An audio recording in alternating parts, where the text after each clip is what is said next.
Yap, halo teman-teman. Kebanyakan orang Kristen beribadah di hari Minggu. Ada yang beribadah di depan altar, memecah roti. Ada juga yang ibadahnya di auditorium, menyanyikan pujian dan khotbah.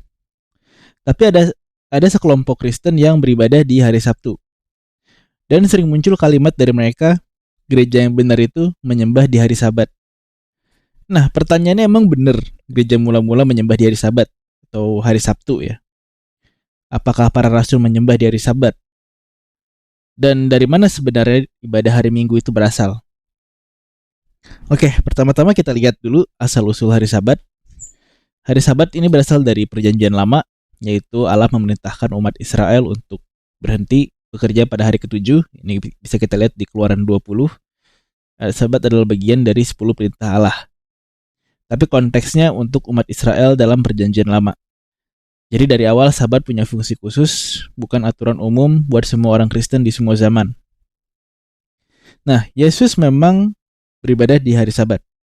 Wajar, karena Yesus lahir sebagai orang Yahudi. Tapi perhatikan ayat ini dari Markus 2. Hari Sabat diadakan untuk manusia dan bukan manusia untuk hari Sabat. Jadi manusia adalah juga Tuhan atas hari Sabat. Nah, artinya apa? Yesus menempatkan dirinya di atas Sabat. Dan Yesus juga berkata, aku datang bukan untuk meniadakan hukum Taurat, melainkan untuk menggenapinya. Menggenapi itu apa artinya? Bukan berarti membatalkan seenaknya ya, tapi menyelesaikan tujuan hukum itu. Nah, Sabat juga disebut bayangan oleh Rasul Paulus. Kita lihat di Kolose. Karena itu janganlah kamu biarkan orang menghukum kamu mengenai makanan dan minuman atau mengenai hari raya, bulan baru ataupun hari Sabat. Semua ini hanyalah bayangan dari apa yang harus datang. Sedang wujudnya ialah Kristus. Nah, biar gue jelasin, di Perjanjian Lama Tuhan ngajarin umatnya berhenti bekerja, berhenti ngandelin diri sendiri, fokus ke Tuhan. Itu cara Tuhan mendidik umat Israel. Nah, setelah Yesus datang, fungsi itu sudah tercapai.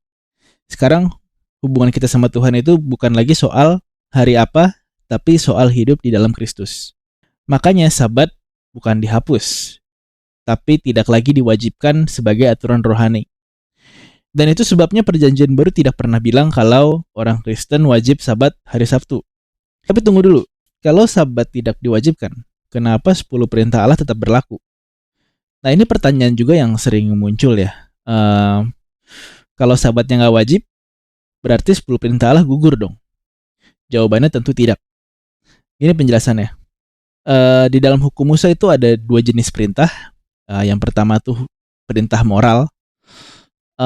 Perintah moral ini tentang benar dan salah yang berlaku buat semua manusia.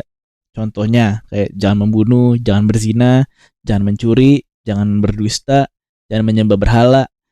Ini bukan cuma aturan orang Israel, tapi ini soal moral dasar manusia. Makanya perintah-perintah ini tetap diajarin oleh Yesus dan juga tetap ditegaskan oleh para rasul dan sampai sekarang tetap berlaku. Dan 10 perintah Allah termasuk kategori ini. Nah, yang kedua ada perintah sebagai tanda perjanjian. Ini bukan soal ini baik atau jahat, tapi soal ini tanda bahwa kamu umat perjanjian tertentu. Contohnya kayak Sabat sebagai tanda perjanjian dengan orang Israel. Lalu seperti sunat, lalu seperti aturan makan makanan tertentu. Ya, perintah-perintah ini mengikat satu umat di satu masa, bukan semua orang sepanjang zaman. Nah, waktu Kristus datang, perintah moral tetap berlaku dan perintah tanda perjanjian sudah selesai fungsinya. Nah, lalu di hari apa gereja mula-mula itu beribadah? Kita bisa lihat juga di Kisah Para Rasul 20. Pada hari pertama di minggu itu, kami berkumpul untuk memecah roti. Nah, memecah roti itu istilah dari perjamuan Tuhan atau yang sekarang kita sebutnya perayaan Ekaristi dan dilakukan pada hari Tuhan. Untuk hari Tuhan nanti gue jelasin lagi. Lalu kita juga bisa lihat di 1 Korintus 16, pada hari pertama dari tiap-tiap minggu, hendaklah kamu masing-masing sesuai dengan apa yang kamu peroleh, menyisihkan sesuatu dan menyimpannya di rumah, supaya jangan pengumpulan itu baru diadakan kalau aku datang. Nah, ini penting. Jadi ini tuh basically kolektenya orang Kristen ya. Jadi ini kayak ibadahnya orang Kristen, bukan ibadah orang Yahudi. Nah, sekarang apa itu hari Tuhan dan kenapa jatuhnya di hari Minggu? Kita bisa lihat di Wahyu 1 ayat 10, pada hari Tuhan aku dikuasai oleh roh. Hari Tuhan itu dikaitkan dengan kebangkitan Yesus. Kita juga bisa lihat di Matius 28, kalau Yesus bangkit pada hari pertama, setelah hari Sabat. Karena kebangkitan adalah pusat iman Kristen, gereja menyebut hari itu hari Tuhan. Makanya hari Tuhan sama dengan hari Minggu, bukan Sabat.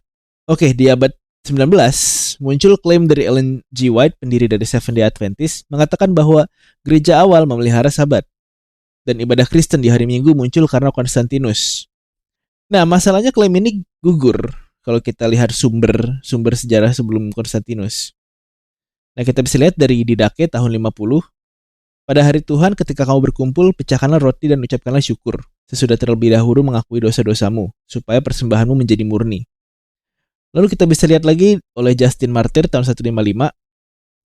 Pada hari yang disebut hari matahari, Sunday, atau hari Minggu ya, semua orang yang tinggal di kota maupun desa berkumpul di satu tempat. Kemudian dibacakan tulisan para rasul dan kitab para nabi. Lalu roti dan anggur dibawa dan pemimpin memanjatkan doa syukur dan umat menjawab amin. Wah, ini kayak Katolik banget lah. Misa Katolik ini. Lah, oke, lalu Justin menjelaskan kenapa hari itu dipilih. Kami berkumpul pada hari matahari karena itulah hari pertama ketika Allah menciptakan dunia dan karena Yesus Kristus juru selamat kami bangkit dari antara orang mati pada hari itu. Nah, ini tuh jauh sebelum Konstantinus lahir. Jadi, ya ibadah hari Minggu itu bukan ciptaan Konstantinus, tapi ya tradisi apostolik. Oke, kesimpulannya, Sabat tidak dihapus, tapi tidak diwajibkan. 10 perintah Allah tetap berlaku secara moral. Kristus adalah pusat. Gereja sejak awal merayakan hari Tuhan sama dengan hari Minggu. Lalu klaim ibadah hari Minggu itu karena Konstantinus tidak sesuai ajaran Alkitab dan juga tidak sesuai dengan sejarah. Jadi kalau ada orang Kristen mau Sabat, ya silahkan. Tapi kalau misalkan kalian bilang gereja lain sesat karena ibadah hari Minggu, itu sama sekali tidak alkitabiah dan tidak historis. Okay? God bless.